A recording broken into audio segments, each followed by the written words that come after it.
Demain soir, c'est la Hiloula de Moreno Arav, Rabbi Khalfoun Moshe Cohen.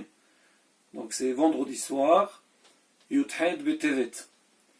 Alors Rabbi Moshe Khalfoun Cohen, donc c'était un des géants de Djerba. On sait que Baruch Hashem, à Djerba, il y avait des très grands géonim dans la Torah, mais Moreno Arav, Rabbi Khalfoun Cohen, il a laissé une très très grande place sur place et dans le monde entier, à travers ses écrits, ses sfarim, et aussi avec tous les lettres qu'il avait fait avec Guéoné Ador, aussi bien en Israël que dans les autres pays du monde.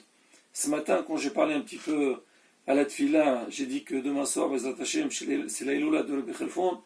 Il y a un des fidèles sur le champ, il a sursauté vers l'Ishlam.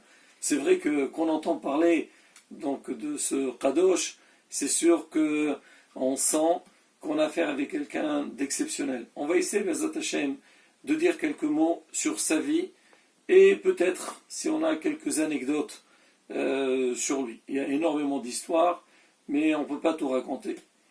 Alors déjà, Rabbi Khalfoun Moshe Cohen. Alors il est né à Djerba et même sa naissance, elle était très spéciale. Il est né suite à un miracle. C'est que son père, Rabbi Shalom Cohen, il était marié bien sûr avec une femme. Il a eu 3 filles, mais il n'a pas eu de garçon. Et pour avoir un garçon, on lui a conseillé de se marier avec une deuxième femme. Alors quand il s'est marié avec la deuxième femme, dans la même année, sa première femme elle est tombée enceinte et il a eu Moreno Arav Rabbi Khalfoun.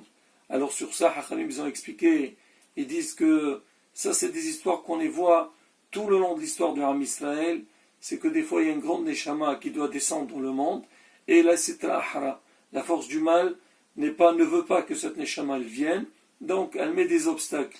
Il va falloir qu'il y ait quelque chose qui détourne un petit peu donc la sitra ahra pour qu'il y ait un issue pour Bezat Hashem, pour que ce tzaddik il vient, c'est pareil. Donc quand le Rav il s'est marié avec la deuxième femme, donc tout d'abord il y a eu, donc à ce moment-là, il y a eu c'est un moment propice pour que le Rav il vienne dans le monde. Alors même au niveau de son nom, alors lui quand il est né, on lui a donné 3 noms. On l'appelait Moshe, Akiva et Reuven.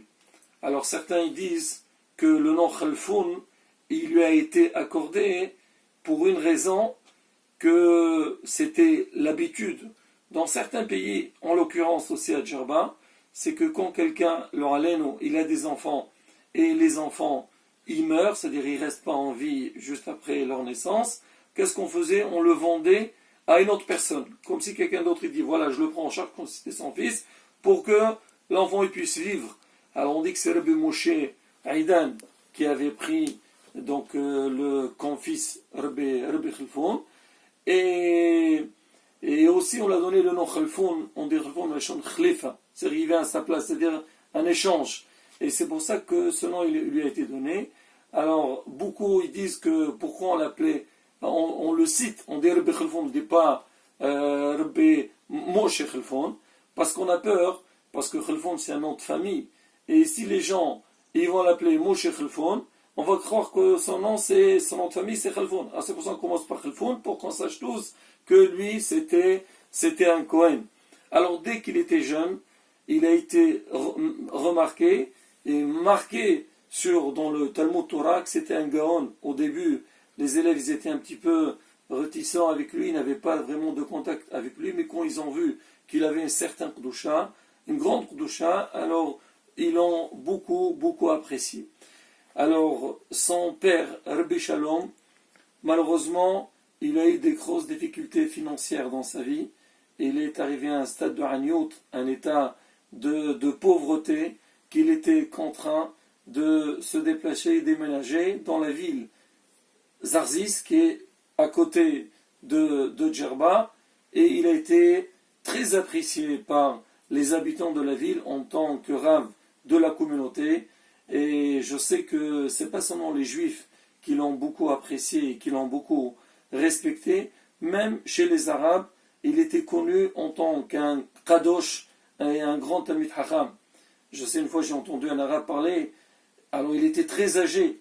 Il a dit, si moi aujourd'hui à mon âge, je vois bien et je suis en bonne santé parce que j'habitais à côté de la maison de Rabbi Shalom HaKohen et quand lui sortait de chez lui, j'essayais de nettoyer le chemin pour que le Rav ne trébuche pas dans les pierres. Et par le mérite de ce Rav-là, que Hachem accordait une longue vie et une bonne santé.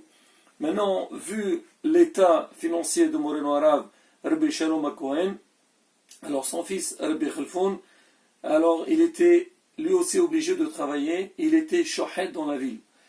Mais vous savez très bien, à l'époque, les moyens n'étaient pas très confortables et il n'avait pas d'abattoir. Quand il devait faire la shita, il devait faire la shita à l'extérieur, donc sous la soleil qui était très forte. Déjà le temps de préparer le couteau pour la shita, faire tout ce qu'il fallait. Et malheureusement, un jour, le Rav, il a été touché par une chaleur très forte et il est tombé malade. Donc son état de santé, il s'est affaibli et surtout, sa vue, elle était très touchée. Et malheureusement, pour un Talmid Chacham, pour un érudit de la Torah, c'est un problème au niveau de la vision. Donc la vie devient très difficile. Et même on dit que les rabbanim de Tcherba, ils avaient parlé avec son père Rabbi Shalom, lui ont dit, pourquoi tu as obligé ton fils de travailler, si tu as des problèmes de parnassa qui vient chez nous, et nous on essaiera de l'aider, mais malheureusement l'état de santé il était déjà touché, et on l'a conseillé de voyager, d'aller en Italie, à Malte, chez un professeur, un ophtalmo, qui pourrait peut-être lui trouver un remède par rapport à son problème de santé.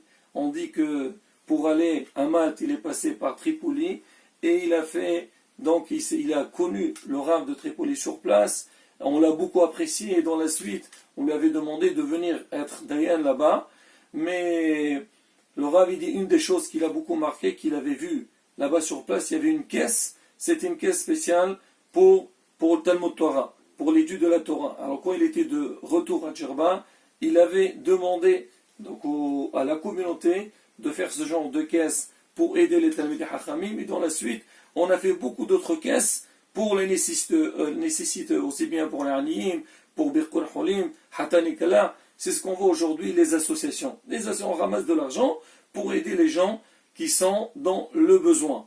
Alors il est parti à Malte, le professeur l'a vu, il lui a dit que l'état de ses yeux était bien touché, et on raconte là-bas, il lui a donné des lunettes, mais il lui a dit, avec ces lunettes, tu vas avoir un progrès, tu vas pouvoir donc mieux voir, mais sache-le, tu ne dois pas forcer sur tes yeux, surtout ne pas étudier le soir, parce que Hasvi Shalom, tu peux les abîmer. Le Rav, il a fait ce que la Torah elle dit, il a fait attention à ne pas étudier le soir, mais c'est pas pour ça qu'il a arrêté son limoud, l'étude de la Torah.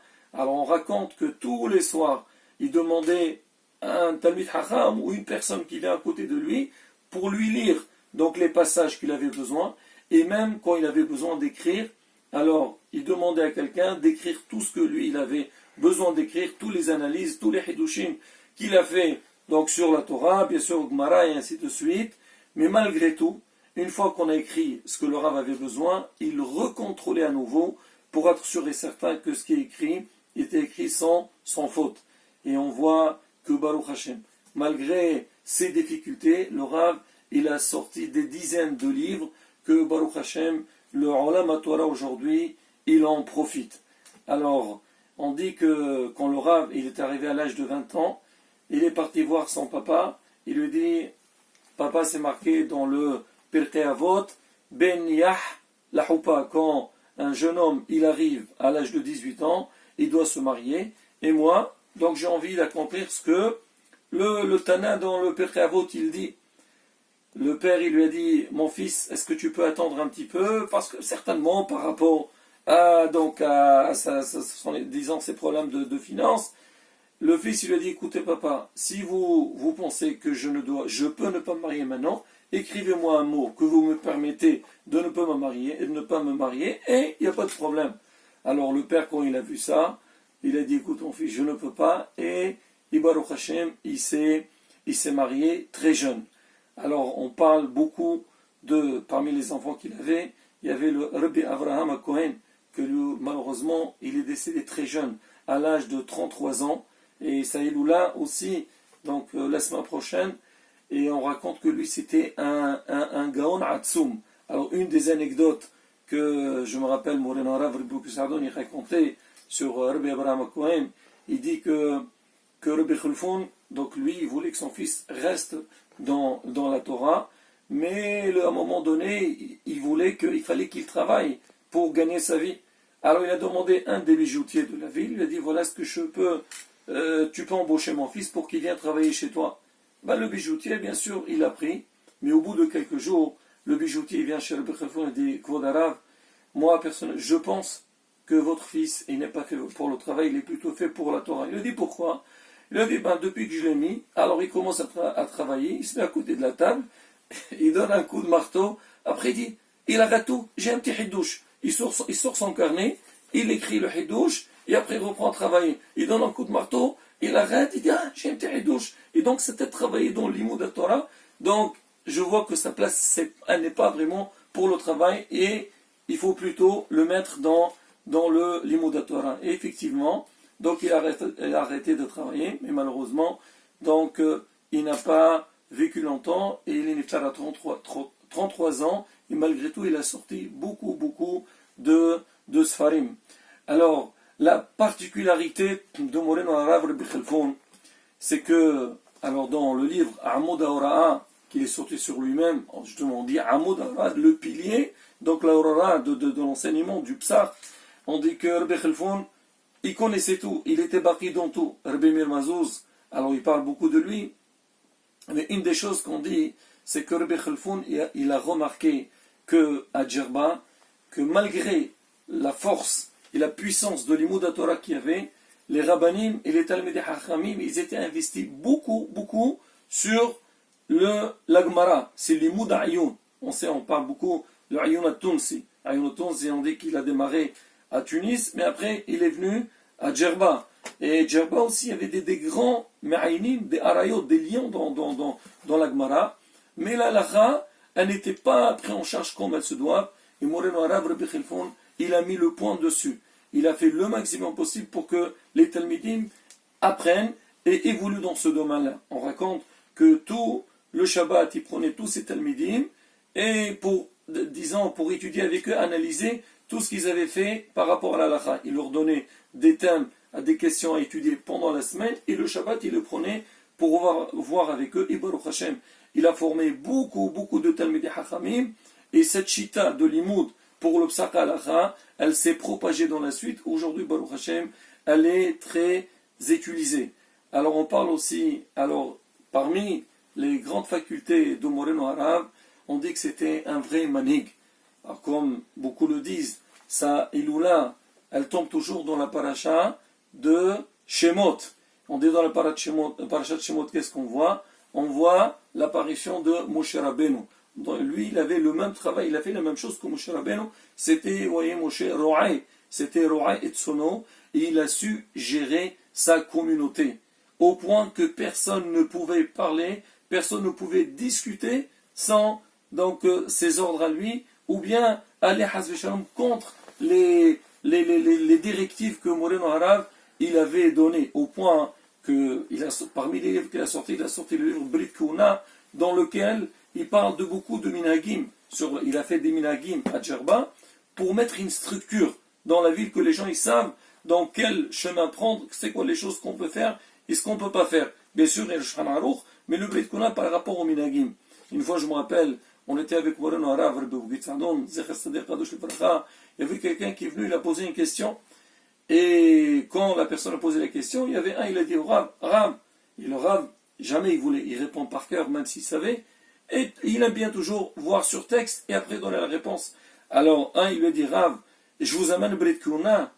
Il a dit, mais qu'est-ce que tu me parles de Brit Kouna? Déjà, il faut voir le Shulchan Aruch, après on voit Brit Kouna, qu'est-ce qu'il parle par rapport au minagim? Pour dire que quoi?